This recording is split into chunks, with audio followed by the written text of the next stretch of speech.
You barely speak English. How did you even get hired? The head nurse's words cut through the ER like a scalpel. Around me, they whispered, laughed, dismissed every word from my mouth. They didn't know. 3 hours later, the vice president's daughter would code on my table. 40 seconds from death. The attending frozen. The room chaos. That's when my hands moved. Precise, calculated, perfect. Clamp, suture, now. My accent didn't matter when I opened her chest. What mattered was the truth they were about to learn, that the foreign nurse they mocked had spent 8 years as a trauma surgeon in a war zone, and that everything they thought they knew about me was a lie. You barely speak English. How did you even get hired?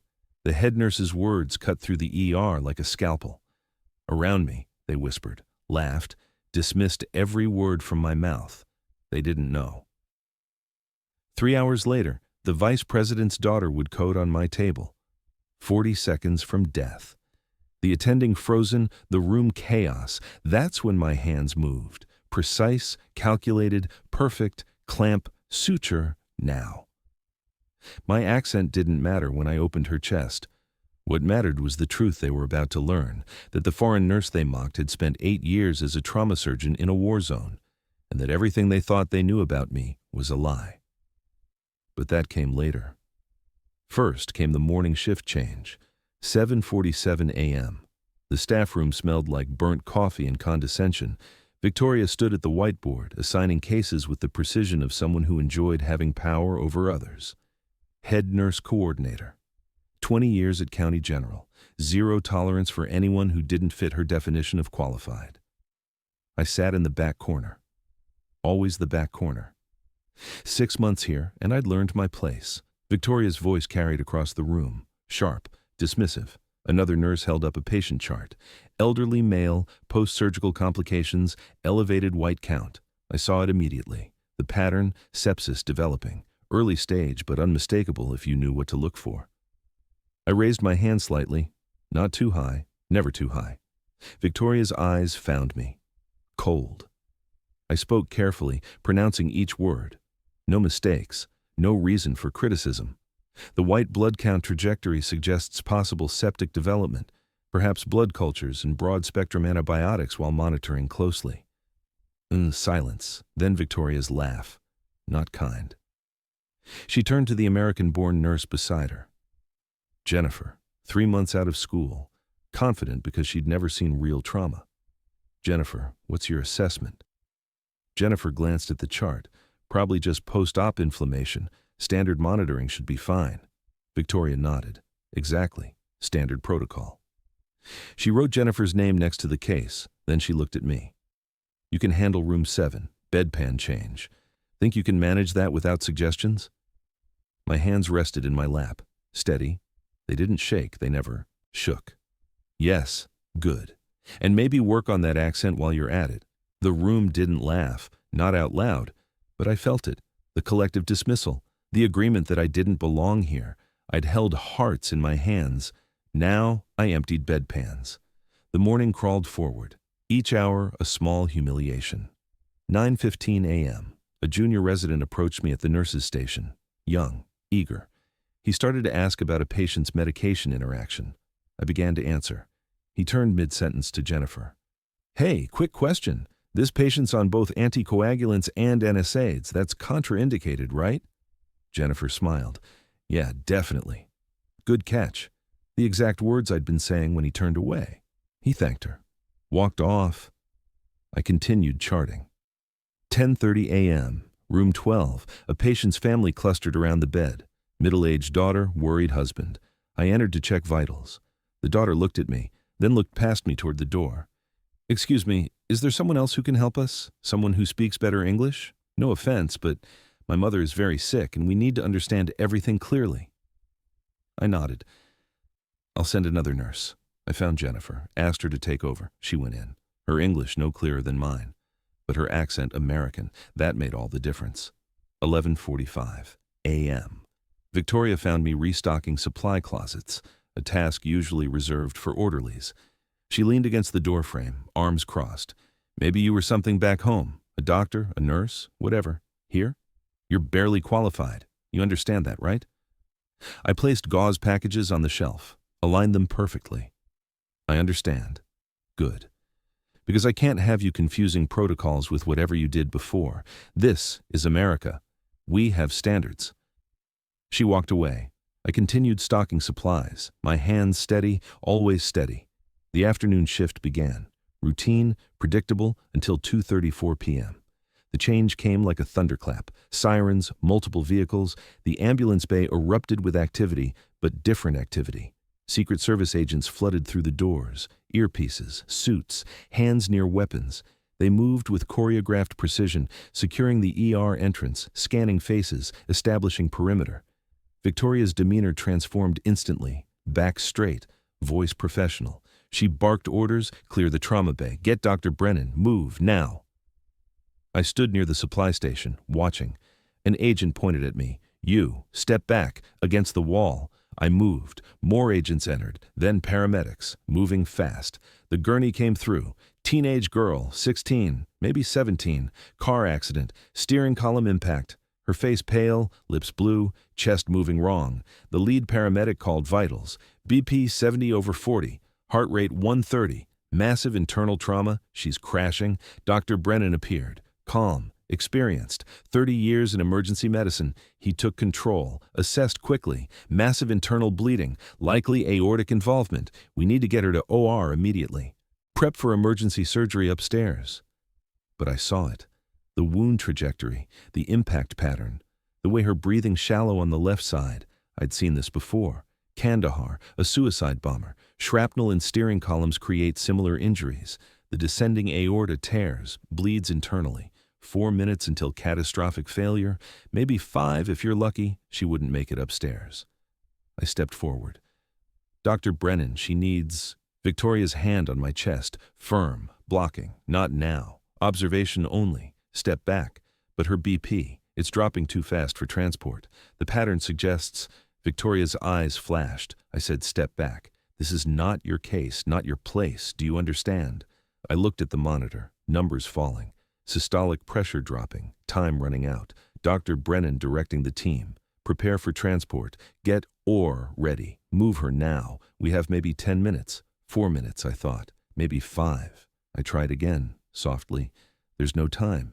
Victoria physically pushed me back. Enough. One more word and you're written up. The team mobilized, preparing to move the patient. The monitors screamed. Everything changed in a single moment. The girl's pressure bottomed out. Her heart rhythm spiked, then flatlined. Alarms everywhere. Dr. Brennan froze. His face showed what he wouldn't say. He'd never done an emergency thoracotomy in the ER. The procedure too risky, too specialized, reserved for surgical suites with full teams. But she was dying. Right now, on his table. The room erupted into controlled chaos, nurses calling for crash cart, residents scrambling, Secret Service agents stepping closer, hands on weapons, unsure if this was attack or accident. Victoria shouted orders, but her voice carried uncertainty. Dr. Brennan's hands hovered over the patient, calculating. The transport would kill her, but the surgery here could too. 40 seconds, that's all she had left. I knew because I'd counted this countdown before, in field hospitals, in caves, in places where hesitation meant death. They don't know these injuries. But I do. I've seen them in Kandahar, in Aleppo, in places where seconds determine who lives and who becomes another statistic. I stepped forward again. Victoria moved to block me. But Dr. Brennan's eyes met mine. Something in my expression, my certainty, my steadiness while everyone else panicked. He saw it. The room froze. Everyone looked at Dr. Brennan. He looked at me. You. His voice cut through the chaos. Can you do this? My hands were already moving. Yes. 2:38 p.m. 4 minutes since the crisis began. Everything changed. My posture straightened, my voice sharpened. The accent they'd mocked all morning became irrelevant against the clarity of my commands. Scalpel. A nurse handed it to me. No hesitation now. Rib spreader. Another nurse scrambled to find it. Victoria started to speak. Her mouth opened. Dr. Brennan's hand shot up. Let her work. My hands moved. Cut. The scalpel opened skin with surgical precision. No wasted. Motion. No uncertainty. Spread. The rib spreader forced the chest cavity open. The girl's torn aorta visible now, bleeding, massive, fatal in seconds without intervention. Isolate. My fingers found the descending aorta, separated it from surrounding tissue. Clamp. The intercostal vessels locked down, blood flow controlled. The movements were mechanical, muscle memory from another life, another version of myself I'd buried 6 months ago. But the body remembers what the mind tries to forget. A Secret Service agent stepped closer. His eyes tracked my hands. Recognition flickered across his face. I know those hands. I didn't respond. Couldn't respond. The aorta demanded total focus. Torn descending aorta. 3-centimeter laceration. Standard repair won't hold under combat conditions. Dr. Brennan leaned in. Combat conditions? I adjusted my grip. This injury pattern, high-velocity impact. The tear extends deeper than it appears. If I use standard suturing, it'll rupture again within hours. What do you need? Proline suture. 4-0, and I need someone to hold pressure exactly where I indicate. Victoria moved forward automatically. Her hands reached for the position I'd indicated. She watched my fingers work. Her mouth hung open, speechless. The room fell into rhythm, my rhythm. Aortic clamp. Good. Hold pressure there. No, there. 45-degree angle. Perfect. The nurse adjusted. Perfect compliance. My hands moved faster now, the old confidence returning, the weight of the instruments familiar. Right, this was who I'd been. Before Kandahar, before the collapse, before I'd convinced myself I couldn't do this anymore. The sutures went in, one after another, 40 seconds to repair what should take 15 minutes. But I'd done this repair in less. In field hospitals with mortar rounds falling, in caves with headlamps and prayers, in places where slow meant dead. The memories flashed, unwanted, unstoppable, sand, smoke, screaming. I pushed them back. Not now, not here. This girl lives. It's all that matters. The Secret Service agent spoke again, quieter now, almost reverent. Combat surgery. I've seen it in field hospitals. Forward surgical team technique. My eyes flickered toward him, just for a second. Recognition and fear, he continued. That's a forward surgical team technique. Where did you... Not now. The authority in my voice silenced him. Silenced a Secret Service agent. 6 hours ago, Victoria had told me my accent was too thick to speak. Now, everyone in this room obeyed my every word without question. The final suture went in. My fingers worked the thread. Drew it tight, checked the tension. The thread pulled through. Tissue held. Blood stopped. Life continued. Timestamp, 2:51 p.m. 13 minutes total. The monitors shifted. The alarm silenced. The regular beep of a stabilizing heart rate filled the room. The girl's chest rose, fell, rose again, breathing on her own. The room exhaled collectively. I stepped back. Blood on my gloves, on my scrubs. But my breathing steady, controlled. Dr. Brennan stared at me. His face showed everything he couldn't articulate. That was, I've never seen anyone. He trailed off. Victoria stood frozen. For the first time since I'd met her, she had no words. The junior resident who'd interrupted me at the nurse's station pushed forward, his eyes wide. Who are you? I didn't answer, couldn't answer. The Secret Service agent pulled out his phone, made a call. His eyes never left me. Another agent approached. Professional, direct. The vice president wants to speak with you. My face must have shown the conflict, the resignation. It's over. They'll know now.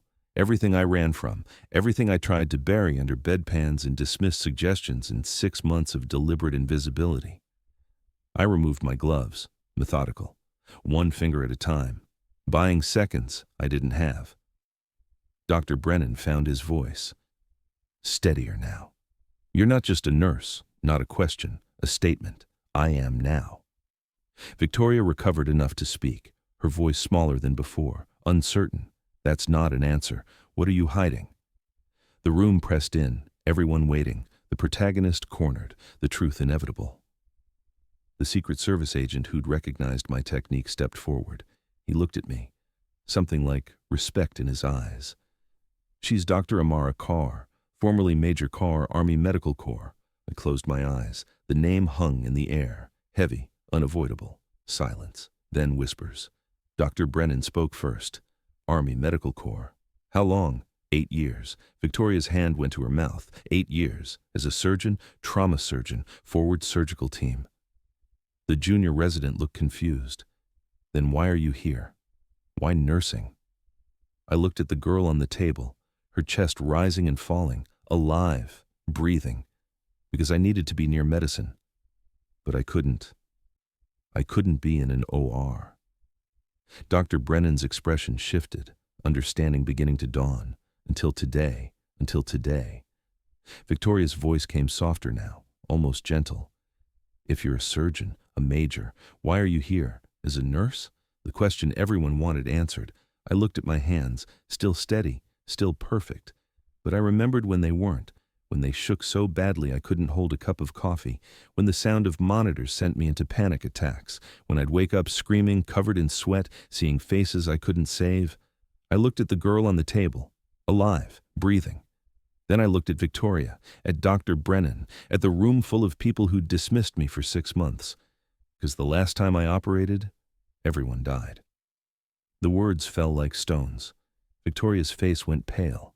Dr. Brennan stepped closer. What happened? Kandahar. 2 years ago, the Secret Service agent nodded slowly. I heard about Kandahar, the hospital bombing.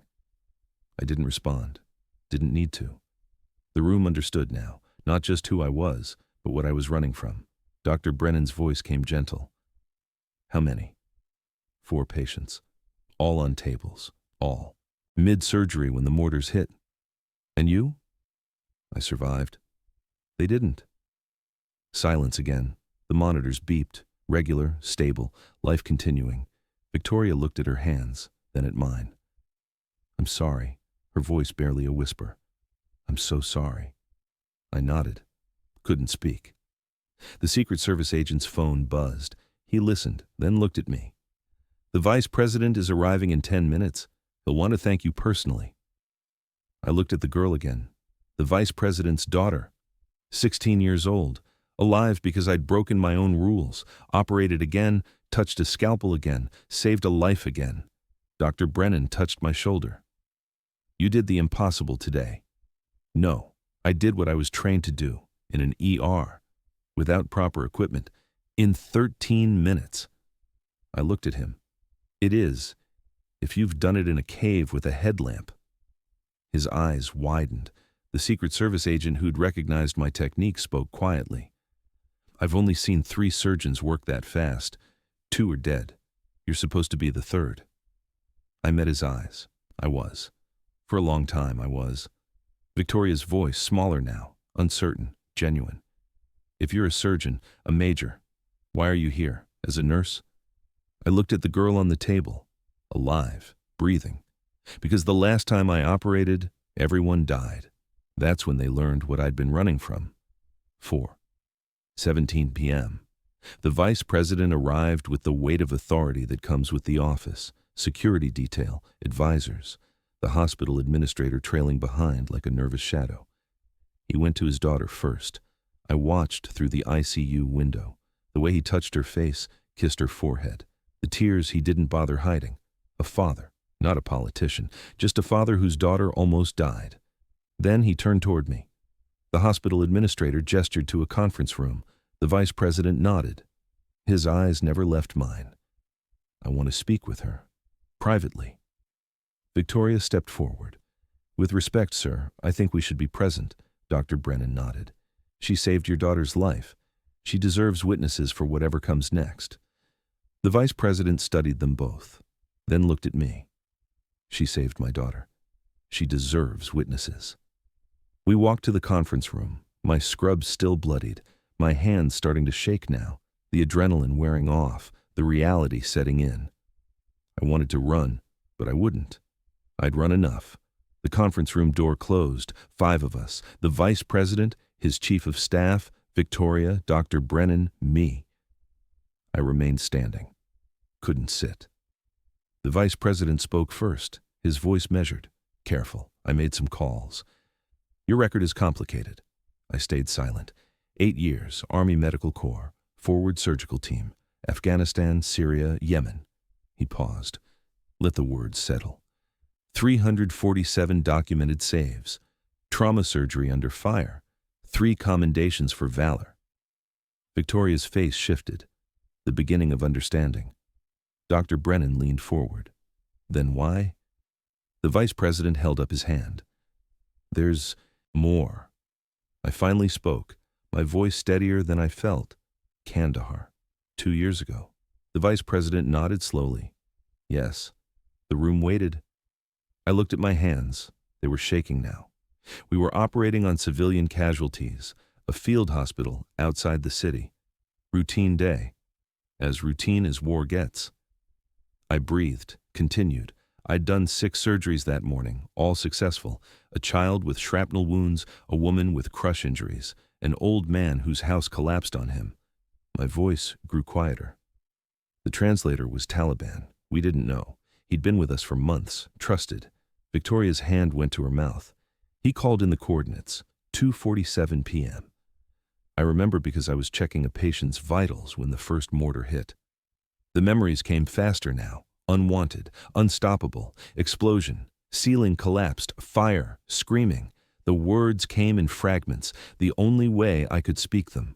I was operating on a child, 7 years old, abdominal injuries. He was stable, I was closing, my hands clenched. The building came down around us. I tried to save them, all 4 patients on tables, the child, a teenage boy, 2 adults. I looked up, met their eyes. 15 minutes, that's how long it took. 15 minutes while I tried everything, every technique, every procedure, every prayer I'd forgotten I knew. My voice broke. 4 lives, all lost. The room sat in silence. I raised my left hand, showed them the scarring. Shrapnel wounds crossing my palm and wrist. The aftermath was PTSD, medical review, honorable discharge. I couldn't hold a scalpel for 8 months. Couldn't be in an OR. Couldn't even hear monitor beeps without panic attacks. Dr. Brennan's voice came soft. But you operated today. I nodded, because she was dying, and I couldn't watch another person die when I had the skills to save them. Victoria spoke. Her voice completely changed, stripped of authority, just human. I didn't know. I looked at her. Let the bitterness show. You didn't ask. You heard my accent and decided who I was. She nodded, tears in her eyes. You're right. I'm so sorry. I'm so sorry. She stood, walked closer. I said you were barely qualified. You're the most qualified person in this hospital. Dr. Brennan added his voice. Why nursing? Why here? I breathed. Tried to explain what I barely understood myself. I needed to be near medicine, but I couldn't operate. Nursing let me help without being responsible if I couldn't finish. The vice president spoke, his voice gentle. Until today. Until my daughter needed you. Yes, and you saved her. I did. Thank you. The words were simple, but weighted with everything a father feels when his child is returned from death's edge. The moment hung there, then shattered. The conference room door burst open. An ICU nurse, young, panicked. She looked at me. Doctor, she caught herself, her training fighting her instinct. We need you. The patient is coding again. Everything stopped. Dr. Brennan stood immediately. I'll handle it. But I knew. The pattern. The complication. The same injury I'd seen in Kandahar. The same bleed I'd missed. Secondary hemorrhage. Intercostal artery. It presents delayed, easy to miss in initial repair. I'd missed it 2 years ago. A teenage boy bled out on my table while mortars fell and I couldn't find the source fast enough. My hands shook harder. The vice president looked at me, then at the nurse. Please. His voice breaking. Please save her. I stood frozen. Trauma versus responsibility. Past versus present. Fear versus duty. Victoria stepped beside me, her voice quiet, steady. You can do this. Dr. Brennan put his hand on my shoulder. Not alone. We'll be with you. I looked at my shaking hands. I can't lose another one. Dr. Brennan's grip tightened. You won't. Not today. We ran. The ICU. Different energy than the ER. This time I wasn't alone. Dr. Brennan at my side. Victoria already calling for instruments. The team moving together. I led. But I accepted support. Tell me what you need. I spoke. Clear. Direct. No hesitation despite the fear. Intercostal exploration. chest spreader. We're looking for delayed arterial bleed, likely between the 5th and 6th ribs. Dr. Brennan assisted, his hands steady where mine wanted to shake. Victoria anticipated. Instruments ready before I asked. The surgery unfolded. More complex than the first save, deeper, more delicate, but different than Kandahar. I'm not alone. They're with me. The internal monologue kept rhythm with my hands. Dr. Brennan's voice. What do you see? Tissue damage. Extensive. But the artery should be... I found it. The same location I'd missed 2 years ago. The same bleed that killed a teenage boy while I searched desperately and mortars fell and time ran out. This time, I see it. My hands moved, no longer shaking. Clamp, isolate, repair. The team worked together. Perfect synchronization. Dr. Brennan held pressure. Victoria adjusted lighting. The nurses responded instantly. Partnership, not isolation. The final suture went in. Timestamp, 5:43 p.m. Vitals stabilized, this time for good. The monitors beeped their steady rhythm. Life continuing, persisting, winning. I stepped back, my hands steady now. Perfectly steady. The realization hit like revelation. I'm not broken. I never was. Kandahar broke the situation. The war, the betrayal, the impossible choices. But not me. Never me. Dr. Brennan looked at me, smiled. That was remarkable. Victoria touched my arm, gently. You saved her. Twice.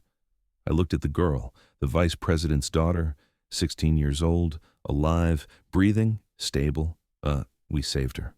All of us. The vice president stood in the doorway, tears on his face. He had watched the entire procedure through the window. When I stepped back, he stepped forward. Dr. Kaur, his voice formal now. Official. I'd like to talk to you about a position. I looked at Victoria, her face showing genuine respect, admiration. I looked at Dr. Brennan, his eyes reflecting partnership, equality. I looked at my hands. Finally, steady. Finally sure. I'm listening. The next morning arrived with the weight of possibility. The vice president's daughter stable, recovering. The crisis passed, but the conversation just beginning. The hospital administrator called a meeting. Board members, department heads, Victoria, Dr. Brennan, me. The conference room filled with institutional power, people who made decisions that shaped lives and careers. I wore clean scrubs, my hands steady, my posture different than yesterday morning when I'd sat in the back corner of the staff room, accepting dismissal as my daily reality. The vice president spoke first. We need a trauma program director. Someone who's seen real trauma, someone who can train others to handle the impossible. He looked directly at me. I think we've found her. I hesitated. The old instinct to hide, to diminish, to accept less than I deserved. I'm not licensed to practice medicine here. I'm a nurse. The administrator leaned forward. We can fix that. Fast-track your credentials. Work with the medical board. Your military service qualifies you for expedited review. The vice president nodded. I have some influence. Your military record, your experience. You're overqualified for most positions in this hospital. Victoria spoke up, her voice clear. Certain. She's exactly what we need. What I've needed. Dr. Brennan added his voice. I'll vouch for her, publicly. Her skills are beyond question. The room waited. I looked at my hands, no longer shaking, no longer hiding. Yes, I'll do it. The hospital-wide meeting happened that afternoon. Unusual. The entire staff called together, nurses, doctors, residents, administrative personnel. The administrator stood at the front of the main conference hall. His voice carried authority. Yesterday we had an incident. The vice president's daughter. Critical trauma. She survived because of exceptional skill under impossible circumstances. He gestured to me. Dr. Amara Kaur, trauma surgeon, 8 years military service, forward surgical team. She'll be directing our new trauma training initiative. Murmurs rippled through the room. Victoria stood, walked to the front, faced the assembled staff, her voice steady but weighted with genuine remorse. I was wrong about her, about what qualified means, about who deserves respect. She looked at me, then back at the room. I dismissed her suggestions, mocked her accent, assigned her the worst duties because I decided she wasn't capable. I was wrong, completely wrong. Silence. She's the most qualified person in this hospital, and I almost cost us that because of my assumptions. The staff shifted uncomfortably. Some looked ashamed, others nodded slowly. Victoria continued. This changes. Starting now. We listen to everyone. We evaluate skills, not accents. We respect experience, wherever it comes from. She sat down. The meeting ended. The junior resident who'd interrupted me at the nurse's station approached, hesitant. Will you teach me? I studied him, saw genuine desire to learn. Yes. But first, you learn to listen to everyone, regardless of their accent, their background, their position. Everyone has something to teach if you're willing to listen. He nodded. I understand. Good. Then we start tomorrow, 3 months later. The ER looked the same, but everything had changed. I wore a white coat, badge reading Dr. Kaur, trauma director, leading morning rounds, teaching residents, my teaching style demanding but supportive, never dismissive. I showed them combat techniques, emergency thoracotomy, field dressing adaptation, triage under pressure, but I emphasized teamwork above all. You're only as good as the team around you. Trust them, listen to them, build them up. Victoria stood beside me, my second in command, running the trauma nursing program. Our dynamic transformed, mutual respect, partnership. She brought expertise I didn't have. I brought experience she'd never seen. Together, we built something stronger than either of us could alone. The same ER where I'd been mocked now reflected different values. But I was different too. Not hiding, but not arrogant. I acknowledged others' expertise, built the team up, made space for everyone's voice. The program's impact rippled outward, new trauma protocols implemented, based on combat medicine, adapted for civilian settings, survival rates improved, 18% increase in critical trauma cases. Staff from other hospitals requested training. We started accepting visitors, teaching what we'd learned. A medical journal featured my work, from war zones to ER, adapting combat surgery. But the personal impact mattered more. I started therapy, processing Kandahar, the guilt, the trauma, the grief I'd carried for 2 years. I visited the vice president's daughter, recovered now, back in school, planning her future. She asked me a question that mattered. Why did you save me when you were so scared? I thought about it, gave her the truth, because saving lives is who I am. Fear doesn't change that. She smiled. You're a hero. I shook my head. No. I'm a surgeon who learned to ask for help. That's what makes you a hero. Maybe. Or maybe I'm just someone who stopped running. 6 months into the program, a new doctor started at the hospital. Foreign trained, heavy accent, credentials from a country most staff couldn't locate on a map. I watched a junior staff member start to dismiss her during morning rounds, the old pattern, the assumptions, the prejudice dressed as professionalism. I intervened immediately, pulled the staff member aside, kept my voice calm but firm. Tell me what you know about her, just that she's from... I cut him off, her credentials, her experience, her skills. Tell me about those. He paused, realized. I don't know. Then find out. Before you decide who she is. He nodded. Ashamed, understanding. I introduced myself to the new doctor, made connection, offered mentorship, protection from the dismissal I knew too well. Her gratitude reflected in her eyes. She saw herself in me. I can't save everyone, but I can save this. 1 year after the incident, the trauma program nationally recognized, requests for consultation from hospitals across the country. I stood at a medical conference, keynote speaker. The title of my talk projected behind me, The Dangers of Assumptions in Medicine. But the scene that mattered wasn't my speech. It was the audience. Victoria in the third row, running a trauma nursing certification program that attracted nurses from everywhere. Dr. Brennan presenting research later that day. Combat techniques in civilian hospitals, data showing lives saved, the vice president's daughter volunteering in our ER, planning medical school. Wanting to save lives like hers was saved.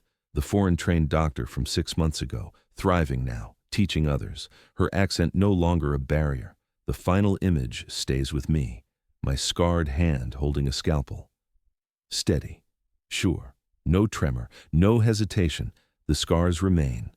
Physical reminders of Kandahar, of loss, of trauma. But they don't define me anymore.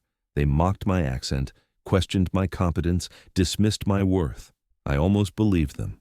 But trauma taught me something they didn't know. Competence speaks every language, and excellence needs no translation. I stand in the ER now, watching the new shift change, a foreign-trained staff member confidently presenting cases, Victoria listening with respect, Dr. Brennan learning from a junior doctor's insight. The room where I was mocked now reflects different values, competence over assumptions, collaboration over hierarchy, respect over prejudice. I smile, not triumphant, just healed. This is who I am now, not hiding, not diminished, not accepting less than I deserve. Dr. Amara Kaur, trauma surgeon, teacher, mentor, leader, someone who learned that the strongest hands are the ones that reach out for help, and the most powerful voice is the one that lifts others up. My accent remains, my scars remain, my past remains, but they don't limit me. They made me, and that makes all the difference.